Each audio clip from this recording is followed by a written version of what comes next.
this is Viveka from the Nourished Caveman.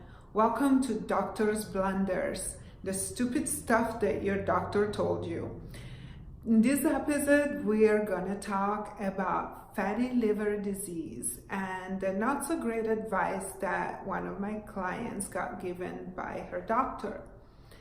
But first of all, this is what doctors think about doctors.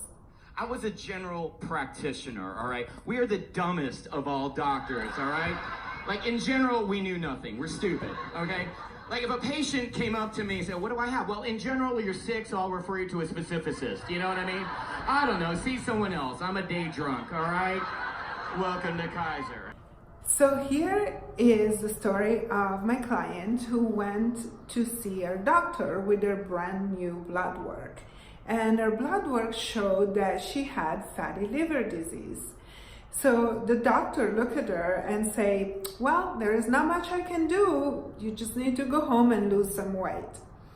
She was evidently not happy with that recommendation, so she went to see a gastroenterologist because she was worried about her liver. And the gastroenterologist told her, well, you know, everybody's got fatty liver disease, so there is nothing you can do unless, you know, it gets too severe, then we'll put you on some medication. As you can imagine, those are not the things we want to hear from our doctors because they're just not helpful. Let's now talk about fatty liver disease and learn a little bit more about it so then we can understand how to actually help it. So first of all, I just want to make sure that you know we're talking about non-alcoholic fatty liver disease, different than the one that's caused by high alcohol consumption, but the results are actually very similar. So non-alcoholic fatty liver disease is linked to several conditions. One is insulin resistance. The other one is diabetes. It's also linked to high glucose, so diabetes and just in general high glucose. Also linked to high levels of triglycerides in the blood and cardiovascular disease. So think about it. What do all those conditions have in common? They're all driven by a high sugar, high carbohydrate consumption in your diet. Now, doctors do not think there is a correlation between your diet and certain conditions like fatty liver disease. Now, this is the biggest mistake that doctors will make, to not see that very important correlation. If a doctor can only look at dysfunction and pathology and not see how your diet and lifestyle will literally kill you, we're in trouble. So let's go back to fatty liver disease, non-alcoholic fatty liver disease. All the risk factors and all the conditions associated with it are linked to high sugar consumption. Insulin resistance due to high carbohydrates. And yes, of course, there is also a link to individual genetic predisposition, but mostly it is linked to the high carbohydrate and sugar use and absolutely reversible.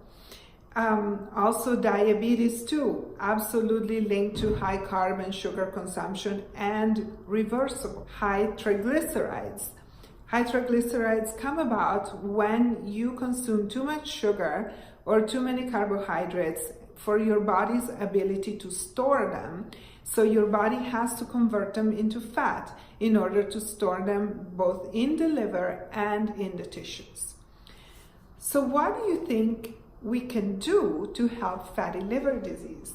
Well, of course, the first thing would be change your diet. Change your diet and transition to a keto-paleo lifestyle and diet.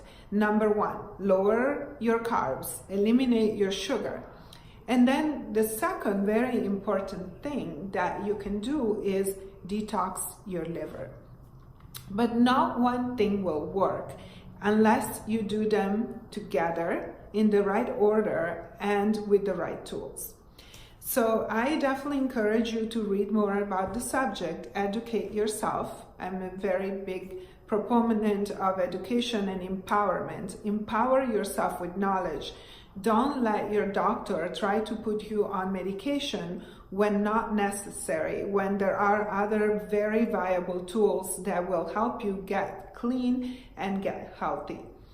Detox your liver, change your diet to a keto paleo diet, especially one that's formulated for women, if you are a woman watching my channel.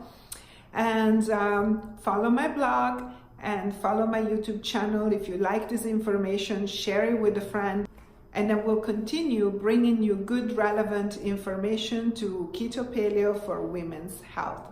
Thank you for watching.